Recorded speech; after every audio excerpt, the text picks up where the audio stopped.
എന്താ ഇത്ര വലിയ ആലോചന? ഏത് സാമ്രാജ്യം പിടിക്കാനാ? എന്റെ ചേച്ചി വന്നിട്ടുണ്ടല്ലോ.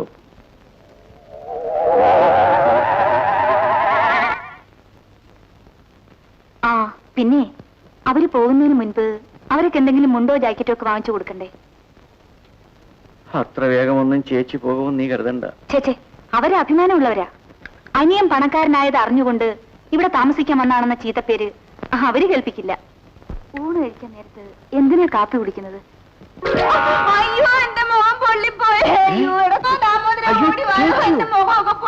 ചേച്ചി, എന്റെ ദൈവമേ, അയ്യോ പെടാ, അയ്യോ അയ്യോ അയ്യോ അയ്യോ എന്റെ ദൈവമേ, അയ്യോ എടാ, ആ ദ്രോഹി ശോഭ എന്റെ മുഖത്ത് തിളച്ച കാപ്പി പോരി വെച്ചാ എന്റെ മുഖം പൊള്ളിപ്പോടാ. അയ്യോ, എന്റെ കണ്ണ്. ഞാനെങ്ങനെ അറിയും ചേച്ചി ഇവിടെ ഒളിച്ചു നിൽക്കുന്നത്?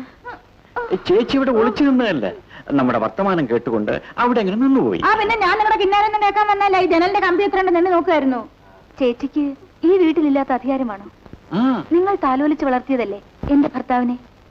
ധൈര്യമായിട്ട് എന്ത് ഞങ്ങളുടെ മുമ്പിൽ വന്നിരുന്ന് കേൾക്കാനുള്ള സ്വാതന്ത്ര്യം ചേച്ചിക്കുണ്ടല്ലോ. ഉണ്ടല്ലോ.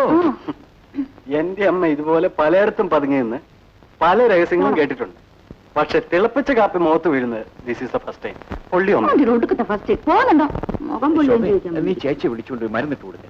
വേണ്ട വേണ്ട, നീ എന്റെ മുഖത്ത് മരുന്നിട്ട് നാളെ എന്റെ മുഖം തന്നെ കാണുകയല്ല. ഞാൻ പറഞ്ഞു തരാമേ. ബാമേ, അമ്മ ധൈര്യമായിട്ട് വാ. ഓ, ഇനിയെങ്കിലും ഇത് നിർത്തിക്കൂടാമേ. ഇത്രയും പൈസ ഒക്കെ ആയില്ലേ.